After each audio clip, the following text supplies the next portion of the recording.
I've been going back and forth as to whether or not to make this video for some time now. I wrote the initial script probably months ago, and it's a tension for me because on the one hand, Sola Scriptura and defending Protestantism, it's not really what I do on this channel. They're not things I'm overly concerned with, and I could talk about why that is perhaps on another day. But on the other hand, I often just think that people really misunderstand Sola Scriptura, that it gets kind of an unfairly bad rap. And so what I'm going to be doing in this video is something that probably a lot of you might not like, and that is give a defense of Sola Scriptura, not to try to convince you of it per se. I'm not losing sleep over whether you adopt it or not, but I do think it does deserve to be taken a bit more seriously than it often is on the internet. And I know that the majority of people who watch my videos will disagree, and perhaps quite strongly, with the notion of Sola Scriptura, and that's fine. I'm not here to convince you to become Protestant or to adopt Sola Scriptura. However, if you watch my videos, I like to think you value intellectual rigor and honesty, and that's what today's video is all about. I want to look at some common arguments against Sola Scriptura and explore where they might be lacking. So first, though, we have to talk about what is Sola Scriptura. And admittedly, there are different definitions here. And don't worry, I'll get to why I don't think that's like some knockdown against it, that we don't have it one ironclad definition. Spoiler, I don't think we have ironclad definitions for many principles. But for today's purposes, I want to describe Sola Scriptura as a theological principle, that's key, that says Scripture is our most reliable witness to the revelation of God in history, and therefore should act as the rule against which we measure all other theological claims. If that's a bit too Bartian for you, maybe it is. Here's Gavin Ortland's description of it in his book, What It Means to Be Protestant. That Sola Scriptura is the claim that Scripture is the only authority standing over the church that is incapable of error. There's plenty of others. You could look to the Westminster Confession and things like that for ways in which this principle has been expressed, but here are just a couple. Anyway, now you know what we're working with in this video. So one important word to note here is that of principle. Properly speaking, Sola Scriptura is not an exegetically derived doctrine. That means we're not going to Scripture to get it and pull it out. This is not like a theological sleight of hand. Rather, it's a logical necessity to say that the method we use to interpret has to come prior to that which we are interpreting. While we should seek a coherence of method and material, our understanding of the material is going to be shaped by our method, which has to be applied prior to making conclusions about the material. Oof, okay, that was dense. Let me give an example. All of us, when we read a text, have certain principles in mind prior to deriving conclusions about the material. For instance, people generally interpret texts with the principle of non-contradiction, namely that X can't equal X and not X, right? Strictly speaking, though, they're not getting this idea from the text. We've all just agreed that it's a logical principle that should be applied when seeking knowledge. Sola Scriptura, in its least ambitious forms, seeks something like this. It's hard to see it that way when it's been mired in controversy for centuries, but let's try applying it to another realm of knowledge. For instance, let's take Plato. Imagine you want to know things about Plato. How would you do that? There are lots of options for this, of course. You could read the works of Plato. You could read works from people who knew him directly and were taught by him. Furthermore, you could read people centuries later who continued to reflect on his teachings. You could read modern books about Plato. In this situation, what sources, though, would have the highest priority and be considered the most trustworthy? My guess is you'd say Plato's own works, and perhaps second would be those who knew him directly, that they'd be somewhat authoritative interpreters or something, but only insofar as they interpret correctly what Plato actually said. So this is not because you derive this from Plato saying, trust only my books, this is your principle, right? But rather it's a principle of evaluating testimony and claims about the past. Now, it may be the case that the Neoplatonists of later centuries can be of great use in learning about the nuances of Plato's thought. I mean, certainly they can be. But if we find they say something that seems to contradict Plato's own writings, which would you prioritize? Would you say that it's impossible for this to happen? That these later interpreters have to be correct on this? Would you say that the later schools are his only authoritative interpreters? Or would you say, you know what? It seems like they got this wrong, even if they're really helpful in other things. So if I have to decide between them and Plato himself, I'm choosing Plato. Now, the Bible has its own nuances. We have to recognize that. And it's not exactly the same as Plato. For now, though, I'm just trying to lay out the basic idea of trusting an earlier authoritative source over a later source, not based on something in the text, but based on a pre-existing principle of interpretation. We'll see how this plays out when we get to arguments against Sola Scriptura now. Okay, so the first and most obvious, most popular argument against Sola Scriptura is that Sola Scriptura is not taught in Scripture. Some people will define Sola Scriptura as Scripture should be the source for all doctrines, and people will assume Sola Scriptura is also a doctrine and say that this is contradictory since the Bible nowhere teaches Sola Scriptura. However, if we take it as a theological principle, not an exegetically derived doctrine, I think we can already see that we can avoid some of this quagmire. On the level of testimony, I think we've laid out above why it makes sense to trust the New Testament documents given that they represent early eyewitness testimony to the life and teachings of Jesus. However, one could still argue why these documents specifically and not other early documents, which gets to the argument from canonicity. After all, there are other documents which claim to be written by apostles, or in some case, with more orthodox documents, the other ones that are claimed to be written by apostles are generally spurious. But there are some more orthodox documents. We have texts like Clement and the letter of Ignatius, which were written by people who knew the apostles, which seems to fit the criteria we use for other New Testament documents. So strictly speaking, the question of Sola Scriptura and canonicity are related but different. However, I think we can see similar approaches at work when we determine which books are in the canon. So why accept Clement and not the letters, or why not accept Clement and the letters of Ignatius? Well, taking a similar approach to testimony, find that the majority view of the earliest witnesses are that the 27 books of the New Testament are the more reliable witness. Now, there is some debate around the edges of the canon, but these are the books that they generally used, and we do the same today. So should we then follow them on everything? Them being the kind of early people who tell us that these are the books they're using in their churches? I don't think so. In fact, I find this all or nothing approach perplexing. It comes up a lot in apologetics, like if you trust the church for this, why don't you trust them for everything? We can carry out a principle that early evidence is weighted more heavily, but we still need a method of arbitrating disagreements, right? If these same early witnesses we use for the canon, something we don't have evidence for in Scripture, propose teachings regarding topics that are covered in Scripture in a way that is at odds, we must choose one, right? In this case, it makes sense that we would choose Scripture. Many of these same writers, in fact, would promote this as a principle. When in doubt, go with Scripture, not the later voices, even themselves. You'll find this consistently throughout the Fathers. So moving on from the canon, let's get back to Sola Scriptura. While taking Sola Scriptura as a principle and not a doctrine allows one to sidestep the question of whether Sola Scriptura is taught in the Scriptura, it's nevertheless relevant to ask whether the testimony of Scripture seems to accord with this principle. After all, one could have a method that is at odds with the nature of the thing being examined and thus lead to unfruitful results. Here's a quick thought experiment. Let's imagine that I say a good interpretive principle in interpersonal relationships is to assume people mean what they say. I can't prove this from what is said because this is a prior judgment that affects how I interpret what they say. If you say, "You look nice today," I'm not immediately given a principle of whether I should believe that or not. However, I could eventually come to doubt this principle if I found that it wasn't aligning with experience. For instance, if I meet someone who's constantly sarcastic, and they say things like, "You don't need a jacket, trust me, it's warm out today," and then I go outside and I freeze, I might begin to suspect that my principle, assume people mean what they say, might be false, especially if I come back and complain, "Hey, wait, you lied," and they say, "Oh, I wasn't being serious."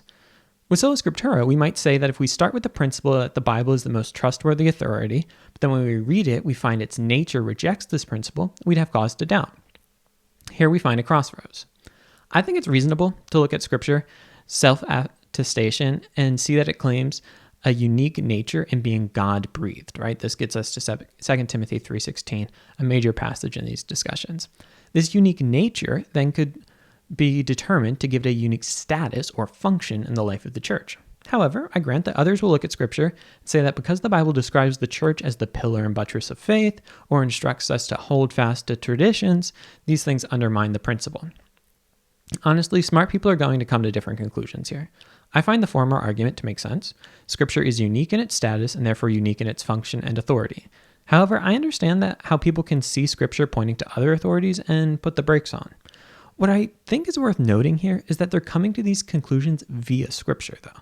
So if we trust authorities because Scripture tells us to, that's well and good. It doesn't negate Sola Scriptura. Sola Scriptura is a principle designed for arbitrating disagreements. It comes to light when Scripture and other authorities, indeed valid ones, are at odds. In these cases, Sola Scriptura teaches us to side with Scripture. It doesn't mean that these authorities are invalid. It just is the tool that we use when a teaching of Scripture is at odds with an authority, even a valid one. To negate this, we'll often see people trying to downplay the voice of Scripture. No one wants to say that Scripture is inferior, right? So they'll say that there is no disagreement between Scripture and the authority. Rather, it's between you and the authority, because the authority de facto agrees with Scripture. I just don't really find this compelling. Certainly, interpretation is involved, but that doesn't mean the Bible has no voice. Interpretation isn't so relative that can only be done by one with infallible authority. We can determine the meanings of texts. This isn't insurmountable with other books, and I don't see why it should be with the Bible, even if it can be a difficult text. It would seem an odd thing if the only hopelessly obscure text we have is the one that's inspired by God. Okay, the next argument. Sola Scriptura couldn't work for the first 400 years of the church. Many Protestants, many Christians in general actually, are not very familiar with the history of the Bible. So it's understandable that some Protestants are swayed by the idea that Sola Scriptura must be false because the early church didn't have a complete canon and therefore couldn't know what the Scripture was for us to judge doctrines with. I do not find this persuasive. To repeat, I guess, in my estimation, Sola Scriptura is not against tradition. In fact, within the definition I've given, Scripture can be seen as part of the tradition. However, once we have the Scripture, we can recognize it as the most trustworthy form of tradition that we have. Why is that? Again, it's back to the principles of testimony. If you say, I heard from Jack that Jill said oranges are the worst, but I have access to her diary in which she says oranges are the best, I'll judge what Jack claims to have heard by what I've seen written down from Jill herself. While both claims are part of the tradition, the written testimony is more easily verifiable, so I take it as the measure of the unwritten tradition. I think something similar happens with the tradition of theology, right? We should measure the unwritten traditions by the written traditions, or later ones by the earlier ones in the thing that we all trust, which is Scripture. It's also worth noting in this argument that there's a difference between formal canonization of the Scripture and the authority of the Scripture, right? So to those who say Sola Scriptura couldn't work until you have a canon, and most of them point to around 380 or around 400 when you have some local councils, even though those aren't necessarily infallible ecumenical councils, nonetheless, argument for another day. To those who say that Sola Scriptura couldn't work until these times, until you have a canon, I'd ask, does Matthew being recognized by the church as canonical make it authoritative? This seems to confuse epistemology, how we know, with ontology, the essence of something. I'd argue that Matthew was authoritative from the moment it was written, and that Christians were treating it as such by reading it in church far before local councils met to affirm that this was in fact correct.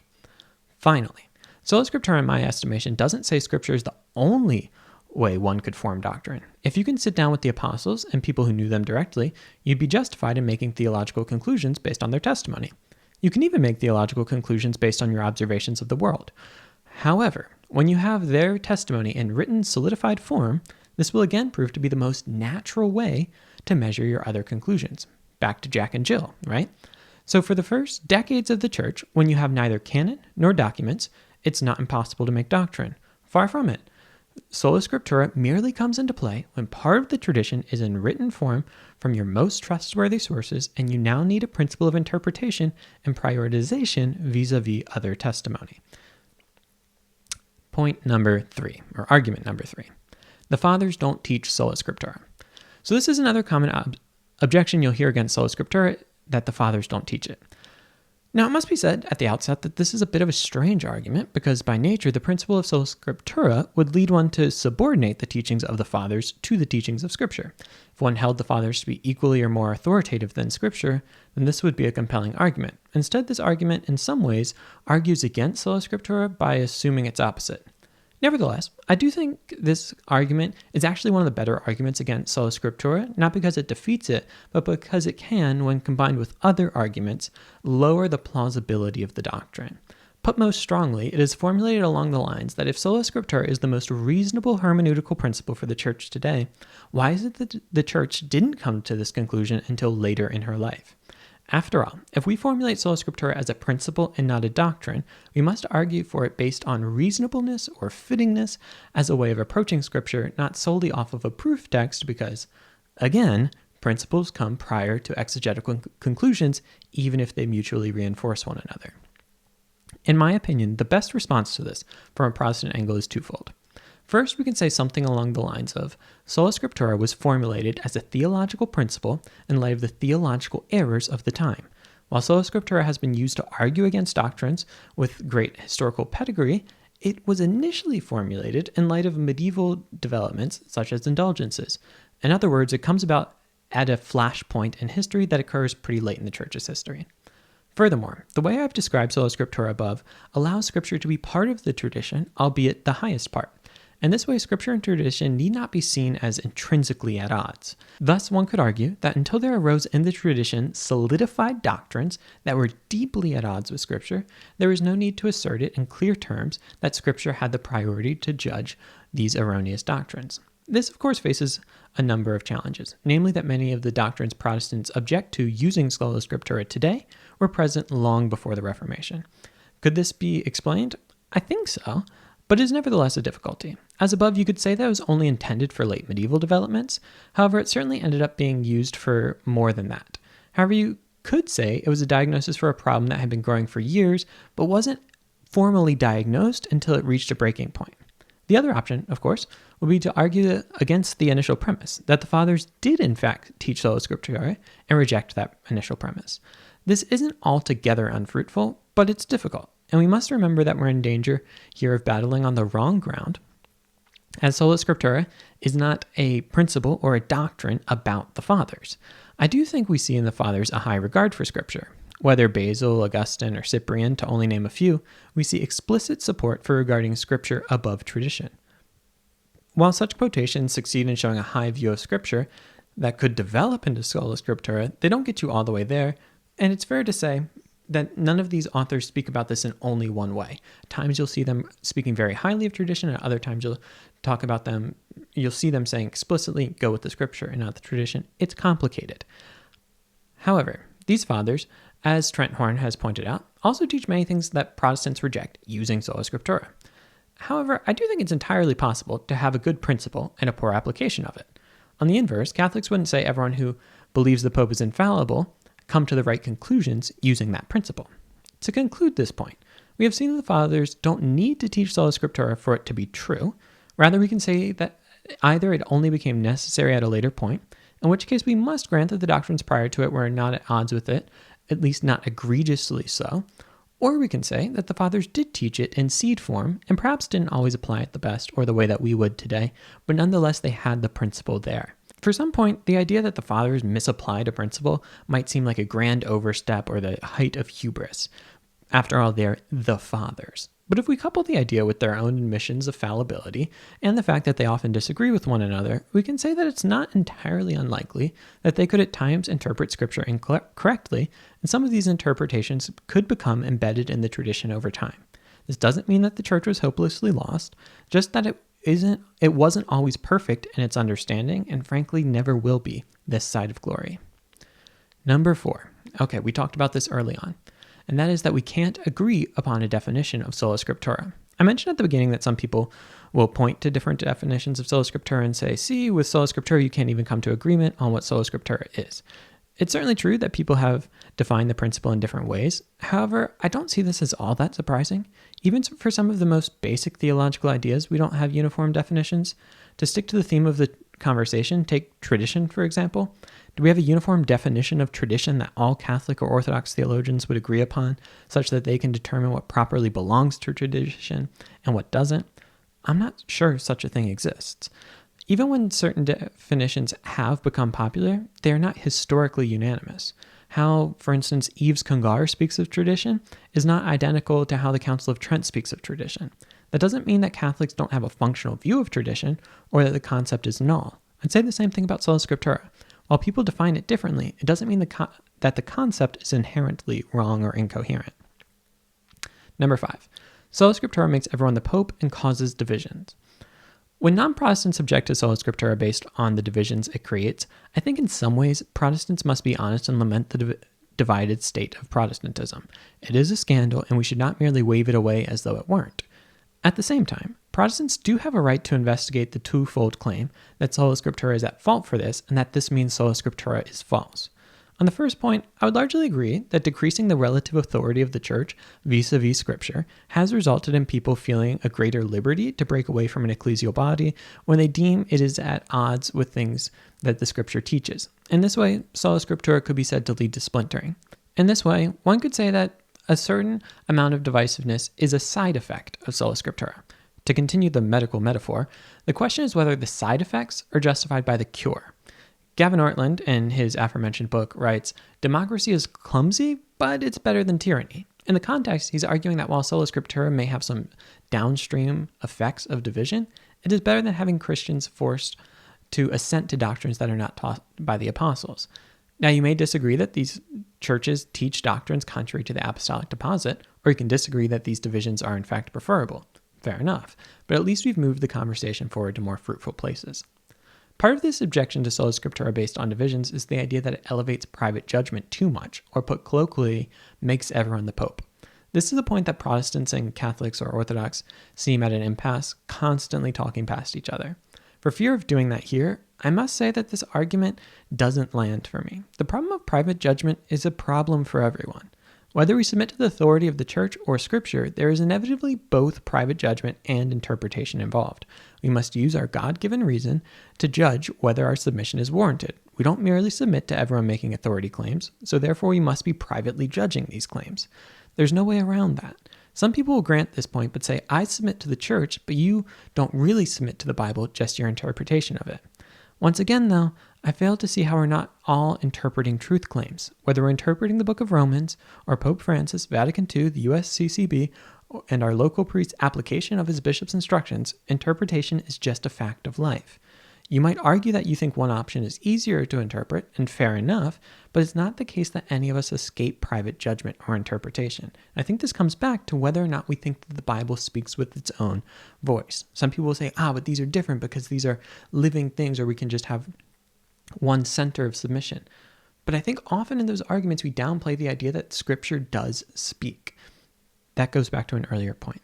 And finally, it must be said to this family of arguments that something having adverse side effects does not make it untrue. I think we often make a category error when we say this doesn't seem to work well, therefore the principle is untrue. We first have to smuggle in quite a few assumptions about how God would set things up before we jump from function to truth. Maybe those assumptions are grounded, but we have to spell that out if we don't want to be accused of smuggling in extra premises or making category errors. In conclusion, at this point, I'd like to repeat, I'm not here to convince you to adopt Sola Scriptura. That would require making more positive arguments for it. There's reasons Reformation debates continue full steam ahead 500 years later. Both sides have good points to make. Really, that's the point I'd like to get across in this video. You may be thoroughly convinced that the Catholic or Orthodox side has better points. I can see that. What I'd like people to see, though, is that Sola Scriptura isn't patently absurd as it's often referred to as. When we go into dialogues assuming that other people's points or the other side's points are just nonsensical, we fail to get anywhere.